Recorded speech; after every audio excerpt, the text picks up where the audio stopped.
Welcome to the Edges of Lean. I'm Bella Engelbach, and in this podcast we explore the human and creative side of lean thinking, unusual places where lean thinking is practiced. We meet people who are practicing continuous improvement in many different flavors and styles. So come along with me on a journey to the edges of lean. Episode 76, Continuous Improvement and Generational Trauma with Elena Perella. As a continuous improvement leader, you know the importance of respect for people, and you know that respect for people includes understanding and respecting yourself. How might you do that when you are dealing with the effects of generational trauma? Elena Perella has personal experience overcoming generational trauma and using that experience as a coach to help high achievers free themselves to meet their potential. She is here to tell us about that. Elena Perella, welcome to the Edges of Lean. Hi, Bella. Thank you. It's so nice to have you here today. So, Elena, you are a personal coach for high achievers. Tell us, how did you get into that line of work? The coaching or about my niche? Or both? You can go any direction you like. That's what kind of podcast this is. The coaching, because I coached myself. I've been my own experiment since I was 19. So, and I coached myself through a lot of toxic hardships. And for the high achievers, eventually I came to understand that I had to guide and help high achievers because I am a high achiever. And so I really understand what a high achiever goes through and what the problems are and what the solutions can be. Yeah. And also because high achievers are people who don't need to be motivated. They have that internal self-motivation. Exactly, like me. Which is, it's funny, I was just thinking about that this morning and who are the people that I like to work with.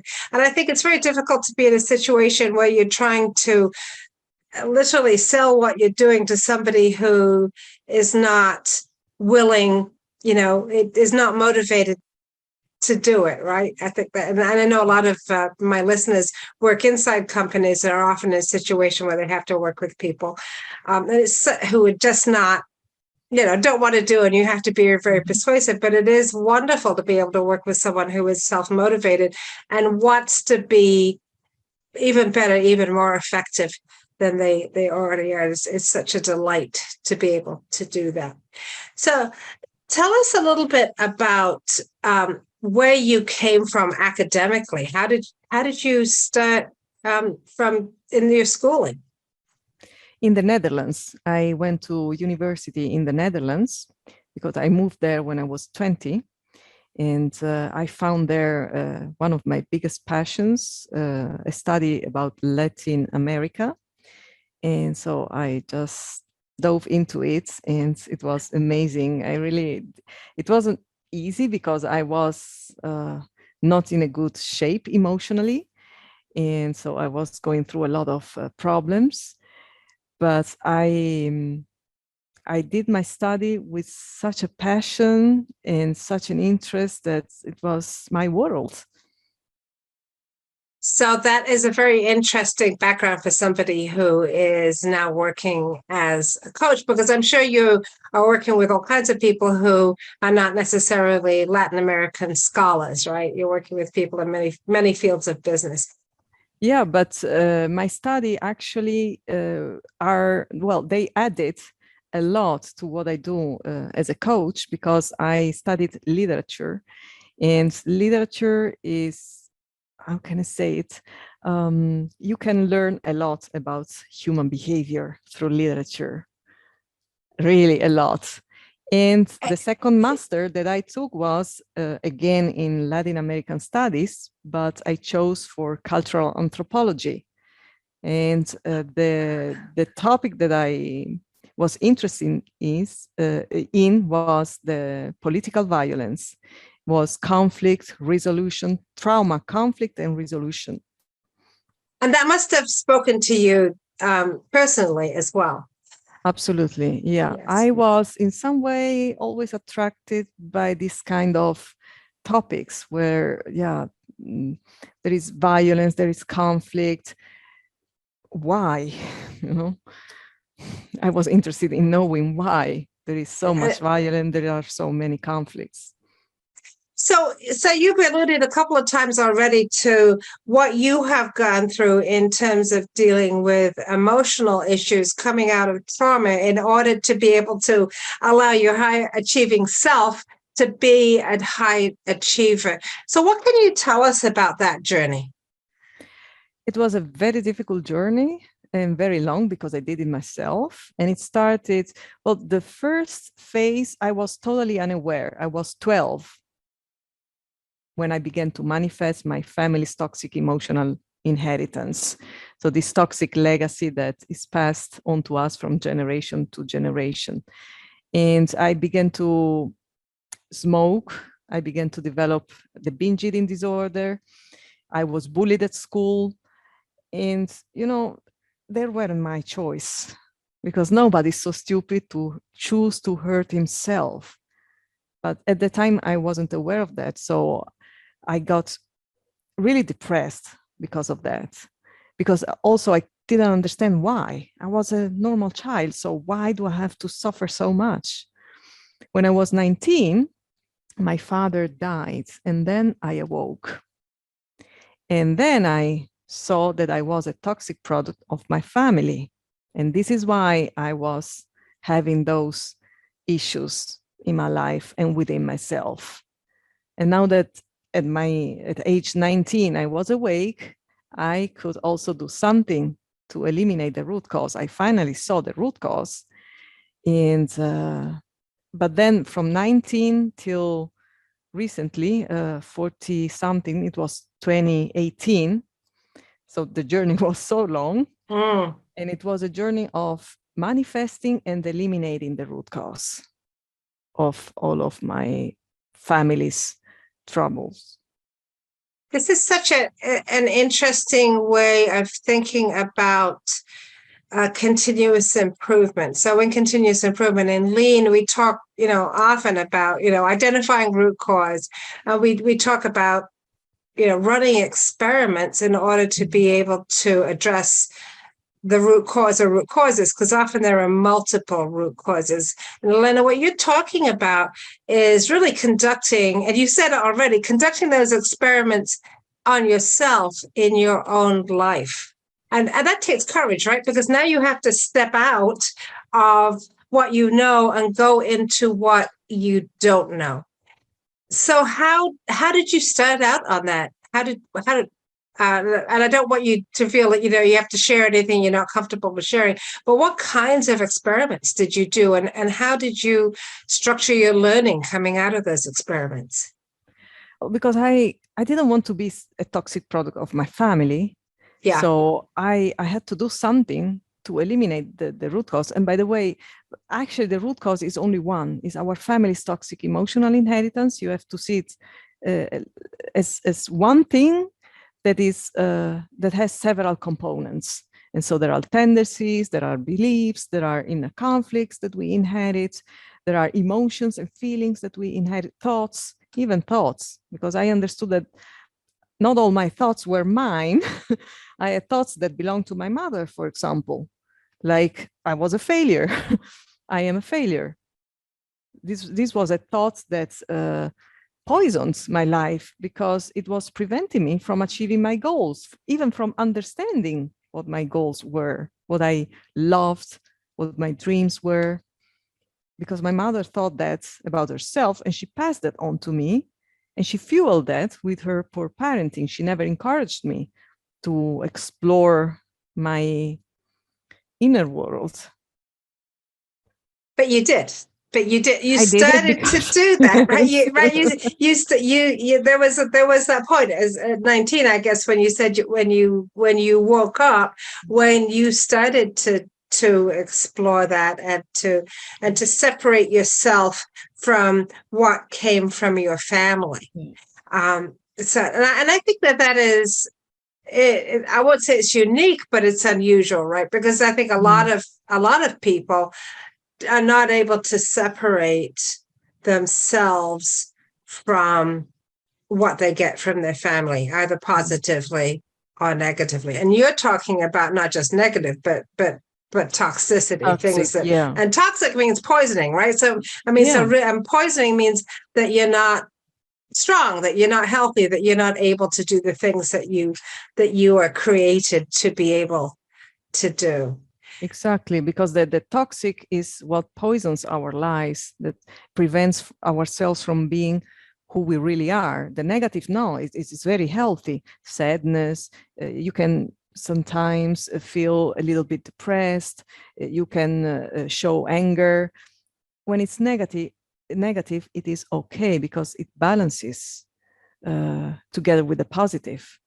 So, and the toxic are mostly emotions, feelings, all that energy that comes from traumas, and they are not healed.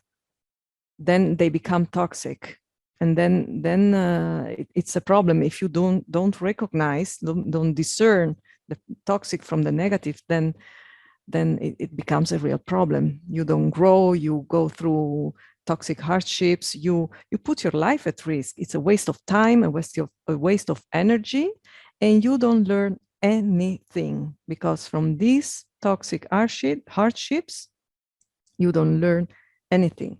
If you think that you've learned something once you've overcome the obstacle, it's not because you really learned something. It's because you see what you had inside yourself, what the beauty, the potential, the talents, you made room for all those beautiful traits to be seen, and the lessons that we have inside, because most of the things that we need to know about ourselves and life are written inside of us.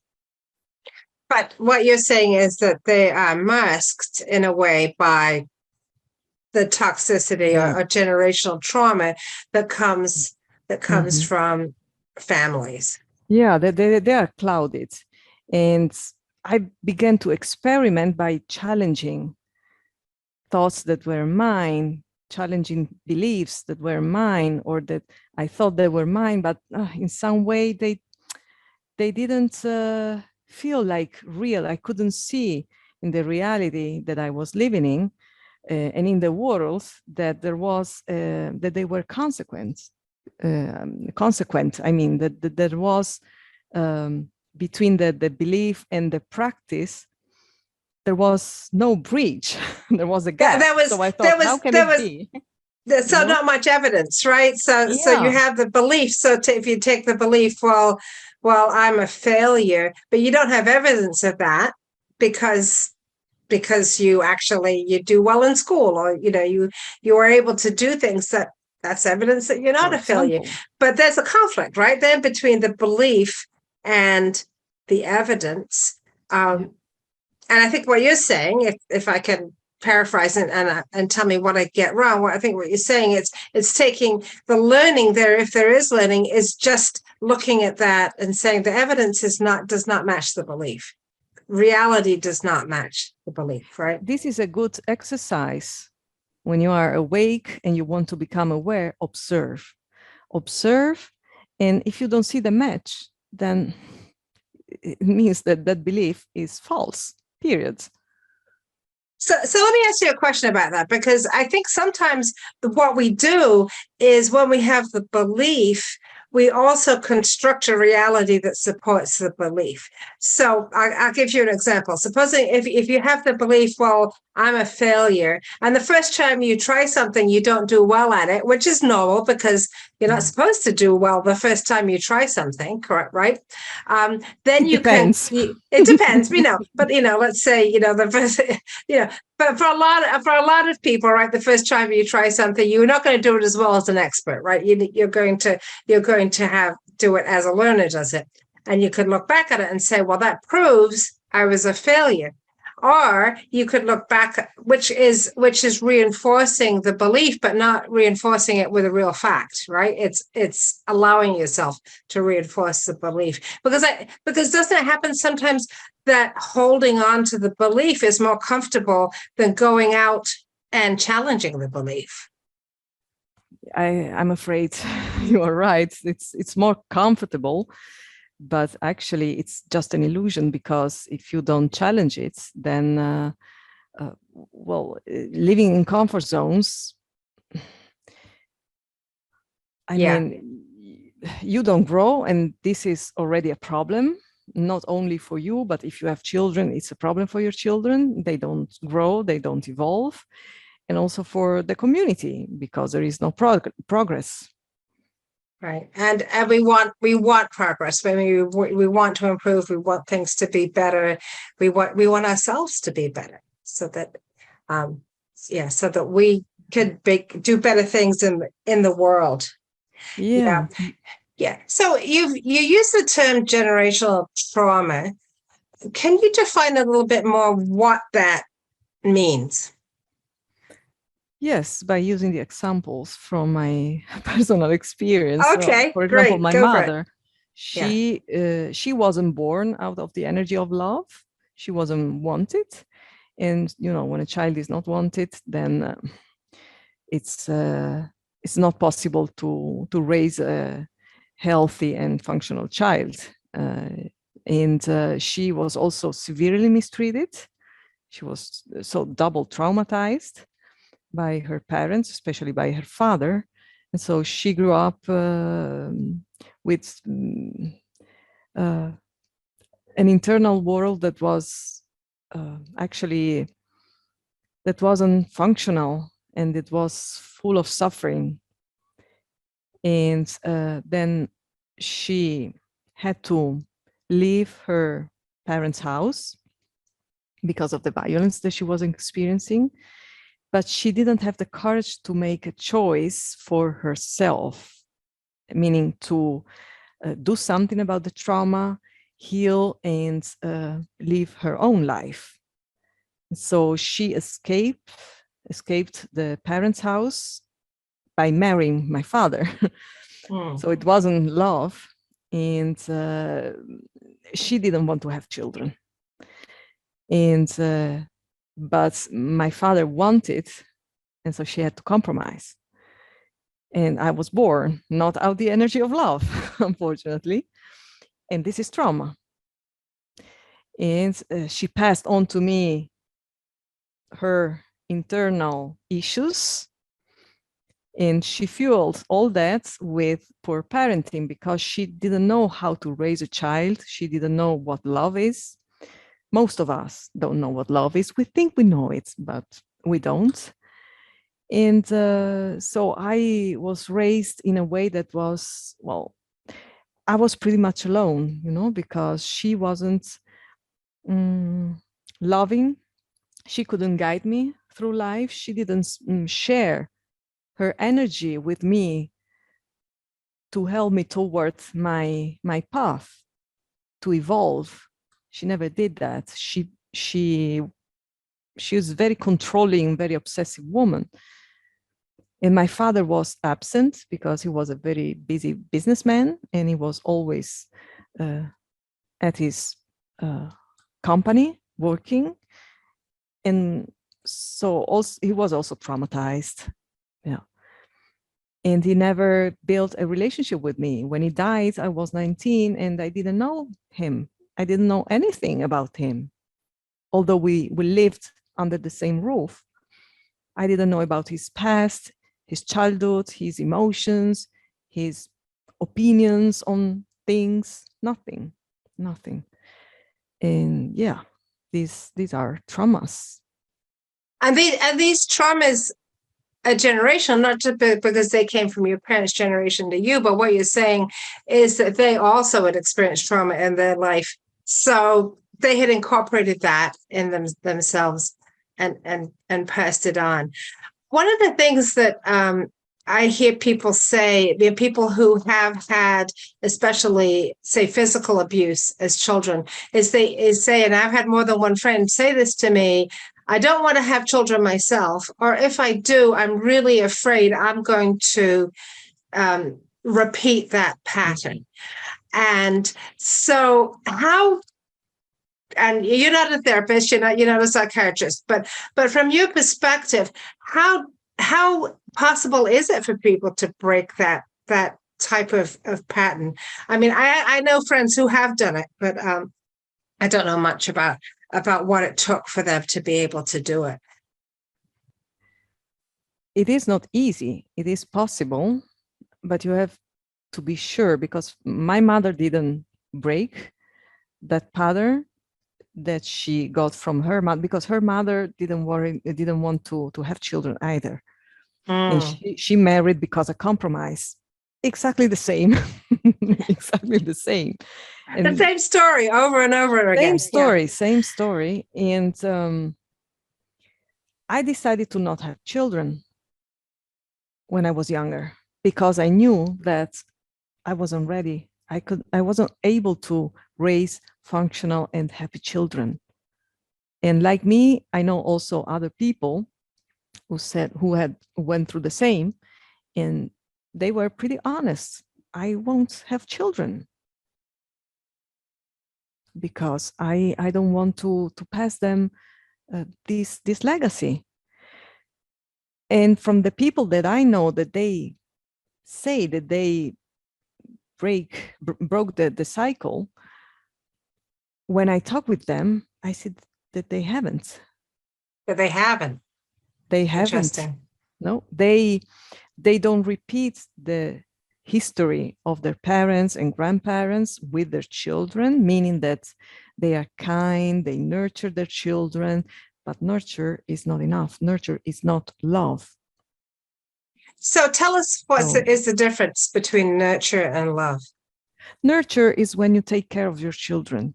You give them food, you help them with homework, you bring them to school, you read with them, you make sure that they live safely in the house when it's cold outside, that they are warm inside. This is nurture. Love is the energy that fuels your will to help yourself and others evolve without causing harm. This is love.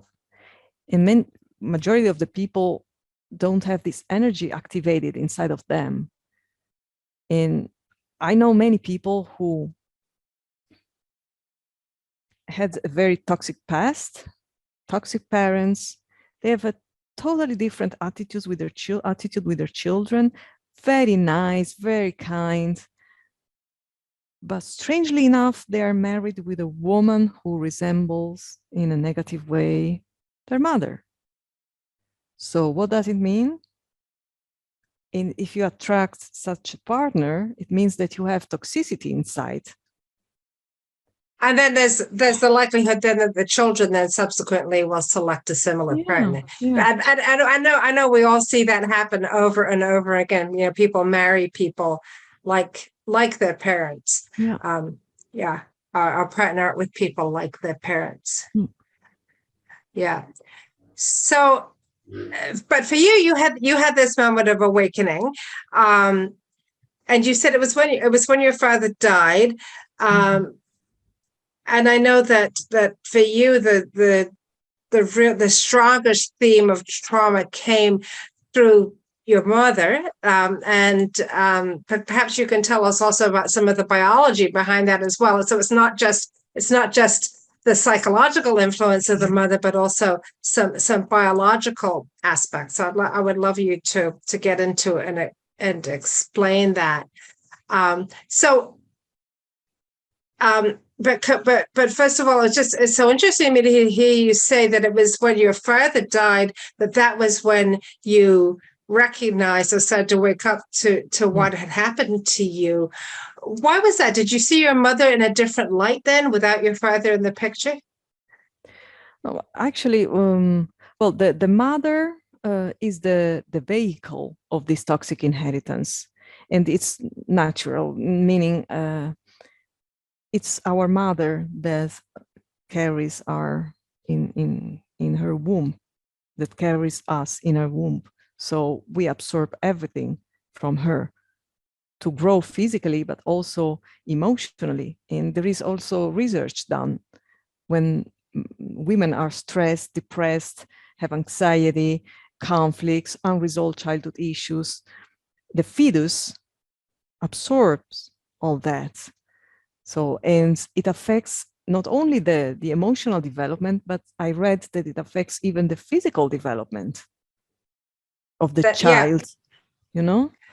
Yeah, So, probably more likely to be, I would guess, more likely to be born prematurely or born with issues that need to be addressed from early childhood, which actually makes it more difficult to care for and nurture a child, right? A difficult child is sometimes harder to create a connection with.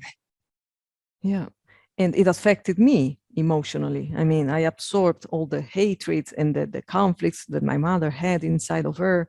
So it's no wonder that then I went through all that in my life.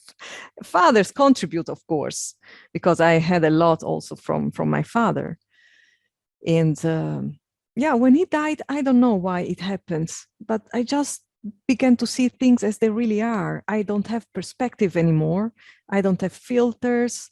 I don't have point of views. I mean, I'm free and I see perfectly everything about people, about life, about myself. This is why I could eliminate all toxic elements that I inherited, because I recognize them in myself.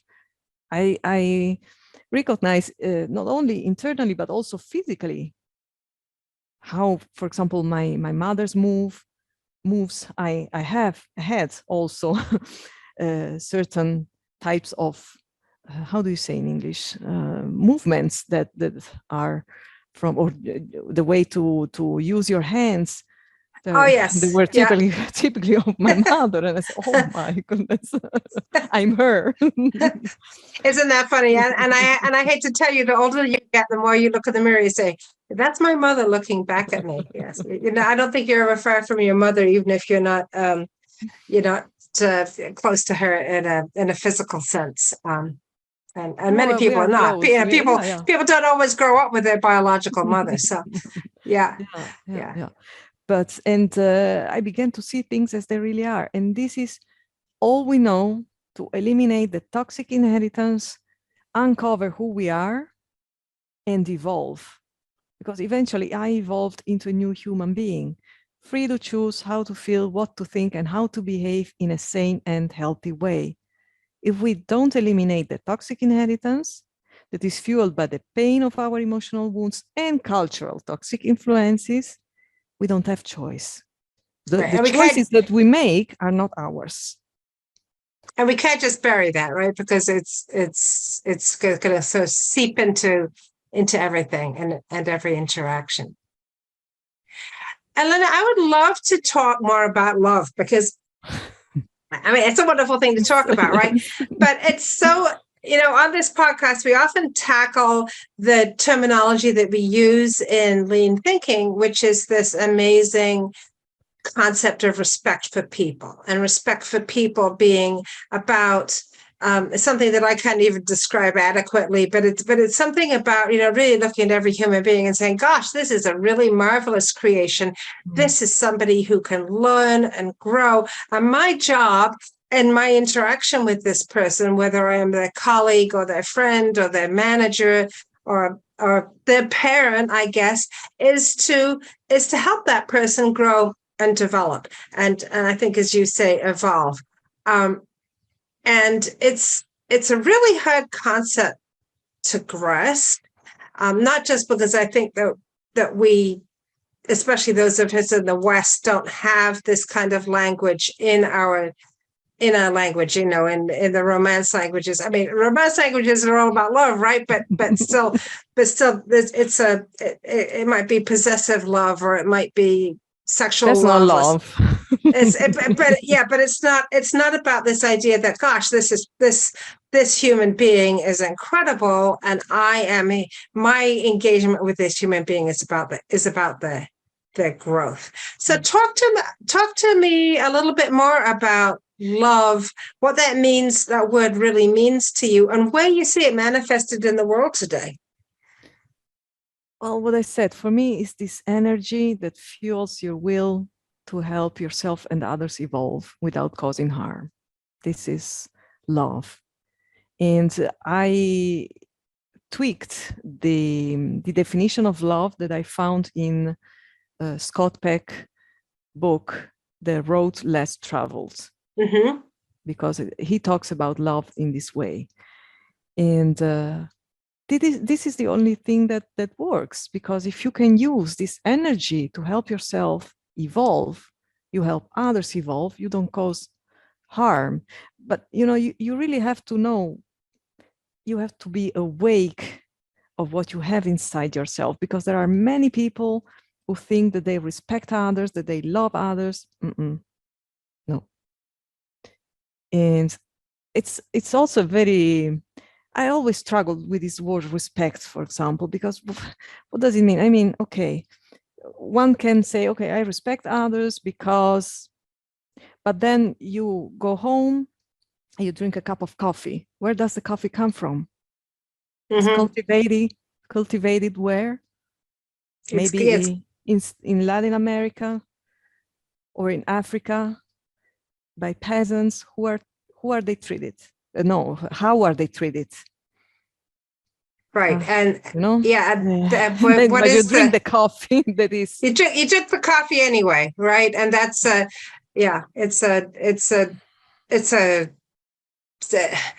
it's a compromise, and it's also a blindness, right? That you can, because everything we eat, we see it in the supermarkets as it is, but we don't ask ourselves, okay, what am I really eating today? Is this bread? But what's the story behind it? The people who made this, in which country? Are they underpaid? Do they have children? Can they support their children with that maybe little money? Are they slave of a farm that makes my bread? So am I respecting others? I struggle with these things, really, because they touch my heart every time that I, also clothes. I mean, are they made where? In India? By who? Children? Yeah, and that's it's an ethical struggle, right? It's because there's also, I think, an aspect of privilege to be able to say, well, only eat ethically or only wear clothing ethically, because not everyone can actually afford to do that, right? So there is a privilege behind being able to say, well, if I'm going to eat some meat, it comes from an ethically raised cow, and I know that that the farmer took care of the cow, and that the farmer is well paid, and so on and so forth, and that the truck driver was also well paid and didn't have to work a 12-hour shift that put his or her life in danger, so on and so forth, right? And yet, these are the kinds of problems, right, that this love really needs to be addressing and solving in the world. And I would actually say to my listeners, the people who are involved in lean and continuous improvement, these are the kinds of things that we want to be working to put our energy towards as well. It's not always about improving flow in a company that's making more and more of something that's not particularly valuable in the world. Is how are we actually improving justice in the world, and how are we making the world a better, more a happier place to be for everybody? And I don't know the answers, Elena, and it sounds like you don't know them either, right? But no, well, there is the answer. I don't know. I know the answer. Sorry, I know the answer, and this is, well, love. But you have to awake and become aware and eliminate the root cause of your problems, your family's toxic emotional inheritance. Because if you do that, you evolve into a new human being, then you will always make sane and healthy choices, because you will be at the center of your life. You will be emotionally independent. You won't need any more external sources that dictate how you have to feel, what you have to think, or how you have to behave, because you will know the truth, because it's inside yourself. So you don't need anybody outside that put on you their rules to live life, because you will know it from the inside, what's right and wrong. And the more people evolve into new human beings, the more society become a functional and constructive place to live in. This is the answer. One person at a time. Elena, if somebody wants to start down a path such as yours, what would be the first recommendation that you would give them? Question everything.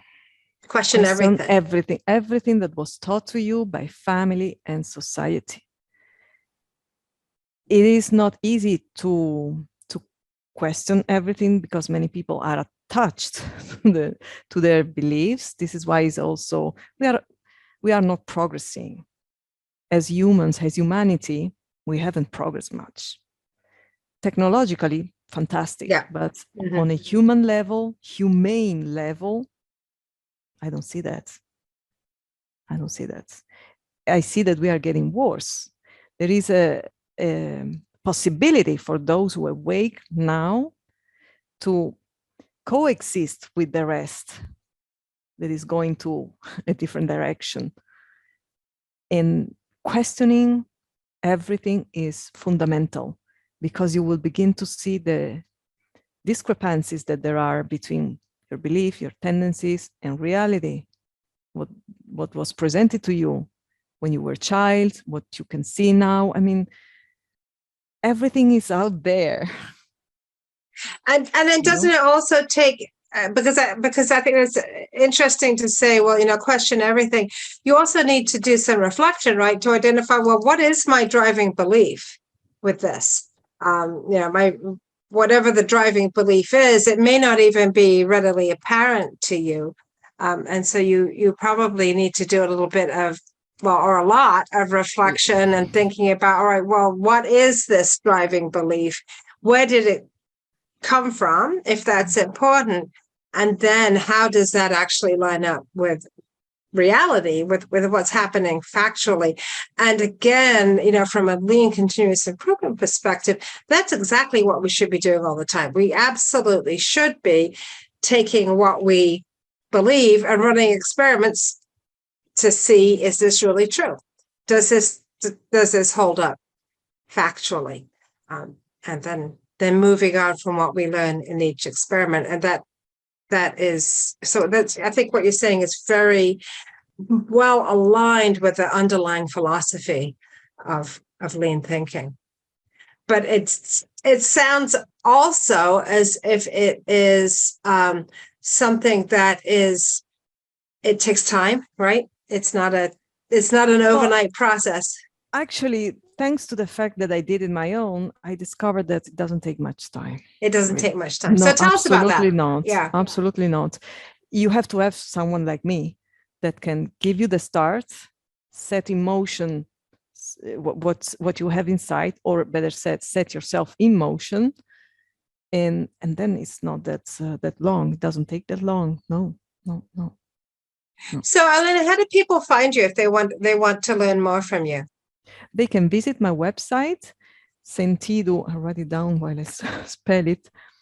Sentido.com. This is SENTIDU.com. I'm on LinkedIn, Facebook, Instagram, Clubhouse, and YouTube. I am working at all those. All right, she's on all the social media. Yeah. To be more present and to reach us the right people. Yeah. Right. Right. Yeah. So what are you seeing with your clients in terms of how their lives change? Could you repeat it, please? what have you seen with your clients in terms of changes in their life? Because you said you're already working with people who are already high achievers. So what are you seeing as they work with you? The end of their unhealthy habits, for example. Yeah. I had clients who abused alcohol, smoked, and they quit. A very important achievement was the relationship with their children. Yeah, it changed completely. Especially two of them, one had almost no relationship with their children, and now they are friends. So that's lovely. Amazing. Yeah. And the other one was coming from created a toxic environment because she was in a very violent relationship and her children were unfortunately in between. And she was very honest because she said, Elena, I am destroying the life of my children. Help me. Fantastic. These people, I love to help, because open, honest, and now they are, the man is gone. He left without much effort. And she regained control on the life at home and organized everything. Yeah. And this is wonderful because now these clients they help their children free themselves from the toxicity that they inherited from them, and so that these children will be happy children and will bring into this world children who are free from this generational trauma. And this is wonderful. And the problems that I help solve are really, well, almost all problems, from unhealthy habits, leaderships problems, regarding communication, for example, aggressiveness, relationships problems, people who cannot find the right match or that are in a relationship that is not healthy, how to make it function or how to break it. Yeah, I mean, everything that we are struggling with. Maybe we have a low self-esteem, a lack of self-confidence. Yeah, that is. I think we know, particularly with imposter syndrome, that comes from a sense of not having a good sense of your own value, of knowing that you are valued, and that. Well, I don't believe in this, in the imposter syndrome. We don't have it. I know that many people use it as a but there is no imposter syndrome. There is just this toxic inheritance that clouds who you are. Eliminate it, you eliminate the problems in your life, period. Simple, very straight. Thank you. So tell me, what would be your one piece of advice for a young person starting out? For one person starting out, alone, by himself? Whatever, wherever. It could be a young person starting out on their own, yes. Yeah, as I said, question yourself, reflect, self-reflection, what you said, very important. Just look around you better. Just look around. Yeah. Better. Thank you. That's lovely advice. You're welcome. Elena Perella, thank you so much for traveling with me to the edges of lean. It's been a very rich conversation. Thank you. Thank you very much. This is Bella Engelbach, and I'd like to thank Elena Perella for being my guest on the Edges of Lean. What did you learn from this conversation? What ideas did it spark? We would love to hear from you. Find Elena at www.sentidu.com or on LinkedIn. Find me on LinkedIn or at leanforhumans.com, or comment wherever you watch or listen. Subscribe and tell a friend about the Edges of Lean. Please join me in exploring more of the Edges of Lean. There's a lot to learn. And check out my friends in the Lean Communicators community at leancommunicators.com. You'll find more podcasts and videos with lots of great new content every week. The Edges of Lean is written and produced by Bella Engelberg with support from Podcast Inc. This is a Lean for Humans production.